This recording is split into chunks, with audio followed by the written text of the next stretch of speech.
everybody, this is dkdynamite for an interesting video here for you guys tonight. We're going to be talking about the cancelled Chaos storyline, its potential return, some new discoveries, and even a super Easter egg. Definitely stay tuned. But before we jump into that, be sure to hit that subscribe button down below, and let me know in the comments, have you come to appreciate the Chaos storyline more now than you did during Black Ops 4? Because maybe you aren't a fan of Black Ops Cold War, and like with the Call of Duty cycle, you might have looked back at a previous game and said, that really wasn't that bad. So leave all your feedback down below. I am also currently on vacation when this is going up. Hopefully you guys have enjoyed the previous scheduled content. I had a big Season 4 DLC breakdown video I posted on Thursday, and episode 11 of Bombcast did premiere live for you guys last night. Hopefully you guys tuned in. Quick controversial opinion though, Dead of the Night is a top 3 map, don't at me. But in regards to new discovery for Black Ops Cold War Zombies, recently I saw a couple of leaker accounts out there posting images of new modes supposedly coming to Black Ops Cold War, but I'll debunk that for you guys real quickly. So images were posted of the following modes: Rush, Gauntlets, TCMs, and even Newton's Cookbook. I'll break down all those modes for you guys in a minute, but there was also images of Primus in some of this concept art. People were like, oh, Primus confirmed for Black Ops Cold War, and I'm like, God, man, the lack of some common sense in the Call of Duty community sometimes really blows my mind. But yes, as you guys may have predicted, it is leftover code from Black Ops 4. These are not new modes coming to Black Ops Cold War at all. Maybe they'll rework the modes and add them in the future, but as of right now, those references that were found have nothing to do with Black Ops Cold War whatsoever. Game development is complicated sometimes, but no, Primus isn't returning either, so don't get your hopes up on that one. But if you guys are like, wait, what is TCMs? So Treyarch Custom Mutations was a different mode that was going to launch in Black Ops 4, and just never did. Concept art of the mode was completed, but the mode never dropped. So essentially what would have happened is, I think it was maybe once a week or once a month, Treyarch would throw in a message of the day of some sort, which will tell you to use certain modifiers from Custom Mutations to play the game a certain way. And upon doing that, completing a challenge with those mutations and modifiers, you would unlock a reward. So they were utilizing Custom Mutations in a game mode of sorts. Maybe the mode would have worked a bit differently where it spawned you into a match with those modifiers on already. Not too sure about that one, but Newton's Cookbook was going to come to that game. Blundell himself even confirmed it in an interview, and it just never happened. So that goes to show you what happens when budget cuts take place and when Treyarch had to move on to Call of Duty 2020. So let's put an end to the fake rumors about new modes coming to Black Ops Cold War. Right now, we've just seen Jingle Hells, Cranked, and Outbreak if you want to count that on top of Onslaught. So hopefully in the next season or so, we end up seeing maybe something like Rush again. I might bring back Rush Hour. Maybe we can get Grief, fan requested mode for Call of Duty Zombies. So keep your hopes up for that one, but definitely be patient with other modes dropping in Zombies at some point. Figured out would debunk some of the fake information real quickly. Now, when it comes to the Chaos storyline as a whole, we know that both Jason Blundell and Craig Houston love mythology, and you can get a sense of that through the original Aether storyline. You know, at least Black Ops 3 and 4, you were able to see a lot of different mythology being incorporated in different aspects for our characters, for the enemies, for even some of the maps. It was awesome to see, but Chaos was their opportunity to take everything a step further, right? Take a look at aspects of mythology that wouldn't fit in Aether and tell its own story with that. And that's exactly what Chaos was. Essentially a way for them to release zombie maps they always wanted to release that just wouldn't work in our Aether universe. And that's what happened with Chaos, right? We got the Titanic, we got, you know, an area of Rome, we got a big mansion, we then got, of course, an area of Greece over in Delphi. I mean, we got some really cool locations for Chaos, but the problem was when Jason Blundell left Treyarch, I want to say it was sometime after the release of Ancient Evil. Of course, the press had to make it seem like Blundell left after the release of Tag Your Toe In to avoid stirring up controversy that Black Ops 4 was in bad shape, the game was doomed to begin with, blah blah blah. I understand the business aspect of that. So after Blundell left, it seems like they asked Craig, alright, you're gonna have to finish the rest of Aether in Alpha Omega and Tag Your Toe In, wrap up the season because Treyarch is moving on from Black Ops 4 to work on COD 2020. And maybe Craig was asked, do you want to continue Chaos in your next game? Do you not? I would say more than likely Activision might have said, you know what, Chaos just didn't do well, so just drop it entirely. They might not even have given Craig an option to continue it if he wanted to, but we'll talk more about that later in this video. But the moral of Chaos to me is that it was a story that released in the wrong place at the wrong time. I mean, Black Ops 4 probably wasn't the game to start a new story alongside what is considered one of the climaxes of Aether, because Black Ops 4, of course, released broken. It didn't release in the best state, so will it really put a good taste in people's mouths to try a new story out while they're blue screening and crashing, disconnecting? So again, wrong place, but I would say wrong time because as Aether was getting so damn good, it was hitting that climax, the hype was through the roof after the release of Revelations and Zombies Chronicles. I mean, Chronicles is the best-selling map pack in Call of Duty history, if not DLC history, so of course, the community energy was just on fire when Black Ops 4 got revealed, so it was probably a better bet to at least do Aether year 1, fully wrap up that story, give all the budget in the world to the ending of the original Aether storyline, then in a year 2, bring out Chaos, but for some reason, that wasn't the case. I think the opposite was actually the case, where they originally planned to just have Chaos all throughout year 1, which would explain why they put out a Chaos Mystery Box Collector's Edition of Black Ops 4. Still confused about that, right? How do you sell a Collector's Edition of a mystery box from a story that people weren't attached to yet? Imagine if that was the Blood of the Dead mystery box, or Shadows of Evil mystery box, the Origins one. That would have sold like hotcakes, probably even better than the Juggernaut fridge from Black Ops 3. So I would say from a business standpoint, there was real questionable decisions made as to how to incorporate a new zombie story into a game that already was suffering pretty bad behind the scenes in terms of QA testing, development, etc. But imagine how different things would have been if it would have went a little bit differently. Treyarch didn't have to help Sledgehammer, or Raven I should say, with Call of Duty 2020, so they would have got their full 2 years of Black Ops 4 as they originally planned, so they could have done Aether all year 1, boom, end the story off on a super high note, and I guarantee you, if that would have been the case for most of the community, and it was a high note for me, I'm a story fanatic and I love the ending of the story, but for a vocal majority, I should say, of the community, if it was a high note for them, imagine how many people would have been on board to try out this Chaos storyline during a year 2. They would have said, alright, Aether ended on a high note, I'm happy with how our characters passed away, or how they wrote the story for the Great War, whatever it may have been, now let's try something different. People 100% would have given Chaos a shot, that they would have trusted Treyarch and said, alright, we trusted you guys to end our favorite story after 10 years, let's try out your new story that you have planned for us to kind of make up for that. Let's do it. Now, I think what's crazy is that I would say early information about the Black Ops Pass pretty much conveyed the fact that Chaos was going to be all year 1. So, with the community backlash Black Ops 4 already had, I'm still suspicious as to how that would have worked if they really would have just put off Aether for a whole year. They would have launched the game with Blood of the Dead, classified, and then said, alright, you gotta wait a whole year before continuing this storyline again. Here's Chaos for the next 9 months. I'm curious how that would have worked out if Treyarch was able to execute that plan as they originally intended. So, the fact that their budget got cut, they had to get moved on to COD 2020, they were like, alright Treyarch, you gotta go ahead and finish all your Zombies content with this one Black Ops Pass alone. So, that means you have 2 maps left to finish your Aether story, and you gotta scrap Zombies Chronicles, or the Zombies Chronicles 2 I should say. So with that being said, Chaos was going to be all year 1, but it just wasn't. So at that point, I think both stories got the short end of the stick, where they couldn't really wrap up Chaos the way they wanted to for the first year, and couldn't really wrap up Aether the way they probably originally intended, so both stories got shafted, and for what, right? It's like I said, starting Chaos in that game probably wasn't the best idea. They should have waited a bit, but to play devil's advocate, I kind of understand slowly ripping off the band-aid little by little. So by incorporating Chaos right as Aether's about to end, they were hoping that people would jump on board with Chaos as Aether was ending, but that's just not what happened with the community. I mean, they did it the other way around, where they're like, alright, here's Chaos, Chaos, Chaos, and then, okay, by the way, Aether's ending. It wasn't really done in the best way that I think would have made for a smooth transition from one story to another, so they could have been damned if they did, damned if they don't. It might not have worked regardless. They could have ended Aether on the highest note possible with a great war map. People still might not have gave Chaos a chance. Who knows what actually would have happened if that would have took place. But one thing I want my new viewers on this channel to understand is that back during the Black Ops 4 season, YouTubers were flown out to play Ancient Evil early, and a couple of those content creators did leak a little bit of information to other parts of the community who didn't really keep their mouths shut.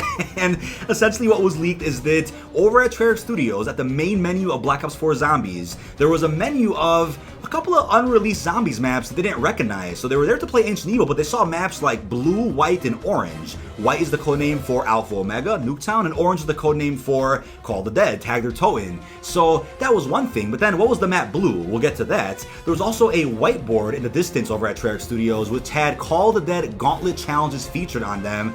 At that time, what was it, March when Ancient Evil came out? They were already planning the Tag Your Toe In Gauntlet at that point, which is cool to know they were ahead of schedule, but people had leaked that information all over the community, and it seemingly confirmed a Nuketown and Call of the Dead remake for Black Ops 4. What about that Blue map, though? So, information had surfaced a little bit after that Blue was the codename for the next Chaos map after Ancient Evil. In terms of what that map was is unknown. The ending cutscene of Ancient Evil suggests the Library of Alexandria. That's probably where we were going next, but unfortunately, that just didn't happen. I mean, there was rumors about Paris, Atlantis, other mythological locations. I mean, the way I look at it, Chaos really hit that Duri's Kino der Toten peak during Ancient Evil, right? That peak where people finally started to get interested and started investing more into the storyline itself. But by the time people got invested, it was almost a bit too late. The story was over. Now, what's also really fascinating is that at some point during year 2 of Black Ops 4, which didn't get much content at all, but at some point near the Black Market revamp, something called the Eye of Apophis released as a melee weapon over in Black Ops 4 multiplayer, and it was a bit head-scratching. We're like, wait a second, why on earth is this a melee weapon? What does this have to do with anything, and where did this come from? What is the point of it? It was the coolest looking melee weapon ever, and it's still fun to use to this day. I use it a ton in Blackout, I use it a ton in multiplayer. Unfortunately, there was no melee weapon support over in Zombies, but if you look into the mythology of Apophis, he is the arch enemy of the sun god Ra. And if you look at other information, which I put together for a video I have linked down below, it's a pretty old video by now, but if you look at other information about him, there was a lot of Trials of the Undead going on. You probably would have fought Apophis in this next Chaos map. I mean, there was a lot going on that seemed like it would fit a Zombies map pretty well. And the fact they brought that out as a melee weapon kind of tells me that it might have been used for this blue Zombies map of some sort. It could have been a wonder weapon, you know, through upgrades or something. It could have been something very useful on this other Zombies map that never dropped. And because they had it left over as something that wasn't going to get used, like, all right, let's just throw it in multiplayer, fuck it. So that kind of tells you that, yeah, work was done on the future of Chaos even after Ancient Evil came out, which is interesting. I mean, maybe there were plans at one point to continue Chaos somehow, but because of development on Black Ops Cold War, they just couldn't make that happen. The thing about that too is the super Easter egg. So recently Mr. Dalek also made a video on this, and I have the link down below. I always want to give credit where credit is due. So some people out there reached out to him with the tools to actually discover any unsolved Easter eggs in Black Ops 4 Zombies, and I made a video about part of this recently, which is that the 9 Bulls Easter egg finally got solved, along with the answer as to what the secret rooms were all over Black Ops 4 Zombies. So at least we got the answers right. It had to be done through data mining, but whatever. Who was actually going to solve them legit in 2021? Nobody probably. And the interest really wasn't there for some of these side Easter eggs to begin with, so I'm glad we just got some closure to a lot of those big mysteries. But it was discovered that a bunch of the secret rooms around the Black Ops 4 Zombies maps were able to be opened, but there wasn't a trigger in any of the maps to open them. But the way the doors were coded into the game just told you, alright, the door is waiting for it to be opened by you doing a quest, but the quest doesn't exist. So that is the only evidence we have of a super Easter egg in that game, right? There was something going on there where maybe after doing all the quests throughout all of Black Ops 4, it would give you a reward where in every map a door would open up and give you a perkaholic or a wonder weapon, a bunch of power-ups. Who knows what it would have gave you, but at the very least, a super Easter egg did exist. But to this day, Black Ops 4 Zombies is the only Zombies iteration not to have a super Easter egg in any way, shape, or form. The question I have for you guys is, will Black Ops Cold War suffer the same fate? Because they might have to help Sledgehammer with Call of Duty 2021. So will Treyarch have enough time to add in a super Easter egg for doing the quest on the Machina, Firebase, Outbreak, and Berlin, future maps after that? That's unknown right now, but I think they could definitely one-up Infinite Warfare by doing an Accursed 1 boss fight on the same level as Mephistopheles. I would love to see that at some point, because it seems like Black Ops 4 Super Easter Egg wouldn't have been anything on that level where you face a giant boss. It instead would have just been these doors opening to give you some type of reward, which is still fine, but let's see what Treyarch's truly capable of in terms of a super Easter egg. Let's give them a real shot at doing something that massive, maybe even over an Outbreak, right? The reward unlocks an Outbreak and there's a big boss fight in one of the regions or something. How cool would that be to see at some point for this game? But I also want to bring up Call of Duty Mobile, since really recently, this kind of shocked me, the High Priest of Chaos, yes, from Black Ops 4, did make his way over into COD Mobile in the form of a bundle. So this just shows me that Activision is okay with acknowledging that Chaos once existed. They're not embarrassed of Black Ops 4 by any means. I mean, I'm so surprised that Treyarch brought up Blackout the other day in a blog post where they were talking about how Fireteam Elimination is kind of a spiritual successor to the first Blackout, and you can consider it a Blackout 2 if you want. So the fact that Black Ops 4 is being acknowledged in any way just shows you that there's no shame in that game. Despite how rough the game launched, they're still acknowledging that it existed, and Activision allowed for the High Priest of Chaos to drop in COD Mobile. So could that set up a potential return for Chaos in the future, or was it just Activision reusing assets they own to provide more content for COD Mobile and to make sure that there's enough bundles for Season 3 of that game? I mean, it's unclear, but then again, nothing in COD Mobile is canon anyway, so they probably don't care what gets added to that game as long as it sells. maybe that's the case there, but isn't it crazy that High Priest of Chaos was added to COD Mobile before Blackout? I'm really surprised about that, since maybe if Chaos had lasted all throughout year 1 of Black Ops 4, they would have added the High Priest of Chaos to Blackout.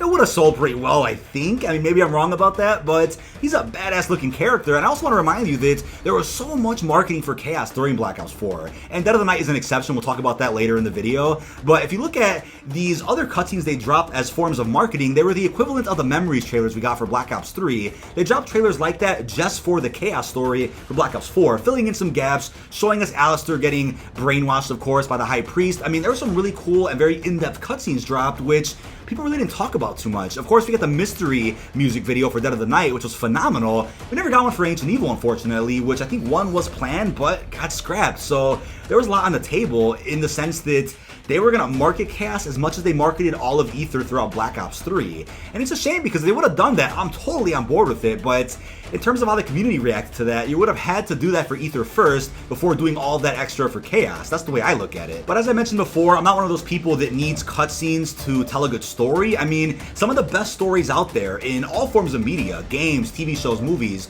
aren't always told right in your face. Sometimes you have to go digging for the information you want to learn about. Sometimes you have to go through intel, radio, ciphers. I mean, that's the roots of storytelling for zombies anyway, from World at War to Black Ops 2. Black Ops 3 and 4 spoiled us with these beautiful cinematics, so I understand why the community has these expectations that are a bit too high for a game that was developed under the pandemic. I get that, but for Black Ops Cold War's sake, it definitely looks like they're trying to get a good balance going between having the story told through intels and radios, and then these beautiful cinematics we're also getting with some of the quests in Firebase and even Outbreak. But when it comes to Dead Ops Arcade 3 over in Black Ops Cold War, so it was originally planned for Black Ops 4, which you could say makes sense considering all the Chaos involvement in Dead Ops Arcade 3, but nonetheless, I don't mind it. I love Dead Ops Arcade 3, did a great job with it. I think the mode itself is the best iteration to date in terms of Dead Ops, and it innovates on the mode in so many ways that we didn't see before. But the thing with that is that Treyarch has a tradition of releasing a Dead Ops game every other Black Ops title. So we got Dead Ops 1 in Black Ops 1, Dead Ops 2 in Black Ops 3, and that really meant that they couldn't really do Dead Ops 3 in Black Ops 4. It would break the tradition,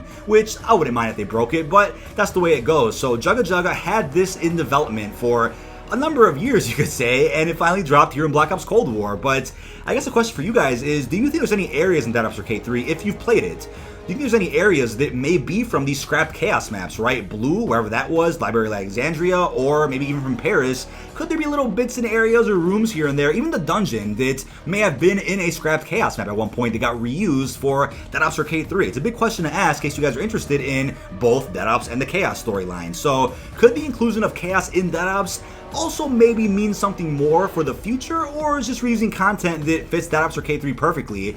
Be the judge of that in the comments. Same question I was asking with the High Priest over in COD Mobile. Could it be anything, or is it just there because Activision owns the property and said, whatever, just throw it in to fill in some of the empty spaces? Who knows? But I also have the multiverse theory, which I know people might disagree with. Blundell himself did say Chaos was not in any way connected to Aether, which I respect and agree with, but if it's not connected, could it still be a part of the same multiverse? You're probably like, well, that would be connected then, right? Well, not necessarily. I mean, you could have a multiverse where there's drastically different Earths all around the multiverse that have different things going on inside of them. So maybe Chaos was in the multiverse that got collapsed at the end of Tag Their Toe In, so that could give us a bit of an explanation as to why Chaos got canceled. The multiverse is over. We only have one universe now with the Dark Aether story in Black Ops Cold War. Maybe that's a stretch, but I figured I would bring that up real quickly because it could be a standalone story on its own 2 feet that still may have been in the same multiverse alongside Aether, since at the end of the day, it's Black Ops 4. They were in the same game, so it's a fair guess, right? But Chaos could also almost be its own story that could have existed as movies in the Aether universe at one point, similar to the connection between Extinction and Infinite Warfare. You can disagree with that too, but I think that connection between Extinction and Infinite Warfare wasn't my favorite. I love Extinction to death, and I don't really appreciate connecting that with Infinite Warfare. Kind of just butchered the story a little bit. It kind of just said, all right, by the way, it's connected. Those characters are dead. Who cares? Move on. That's kind of how I felt. So if you connect Chaos in that sense to Aether, well, they were just movies, then yeah, it's a bit of a lackluster ending to say, oh yeah, the last movie released, it was Ancient Evil, and then there were no sequels after that. Maybe that's how they could do it, but there was always a discussion about Diego being on the Blood of the Dead poster in the intro intro cutscene. That's why I said maybe that could have been a hint at some point that chaos did exist somehow in the Aether universe. Maybe it was just a coincidence though. But last and definitely not least, I wanted to bring up the fact that I know Voyage wasn't the best map. It was a bit claustrophobic, a bit difficult. 9 was a solid launch map, but it wasn't one of my favorites. It was originally DLC 1, since Dead of the Night was the original launch map alongside Voyage. And Dead of the Night, you guys know the story with that one. Released at the wrong time because Sony unfortunately dropped the ball and released the map a bit too early in Australia and New Zealand. So at that point, Activision probably said, alright, the map leaked out, just drop it, fuck the marketing, and drop the intro cutscene a day later. That's exactly what happened. So if that map had been marketed properly, it probably would have been a top tier map to most of the community. I know it's really tedious in terms of side quests, the main Easter eggs, I understand that, but at least give the map a chance before judging it. It's a phenomenal map. I'm not just being biased because the world's first. And lastly, Ancient Evil, the map where things really picked up pace. I mean, I think it's funny that as enough people are already going back and appreciating chaos because they aren't fans of what's being offered in Black Ops Cold War, and you know what? That's the Call of Duty cycle. So at the very least, people will be able to appreciate chaos somehow. They'll go back and say, well, it really wasn't that bad. At least maps will eventually be appreciated in some aspect. They aren't completely being left in the dust. So with that being said, better late than never, right? But that is about it. This has been dkdynamite. Leave our thoughts down below in the comment section. What are your thoughts on the chaos storyline? Do you think it's going to return? And how do you feel about chaos being involved in COD Mobile, Dead Ops Arcade 3? Is that a hint for anything? I really hope you've enjoyed, and peace out, everyone.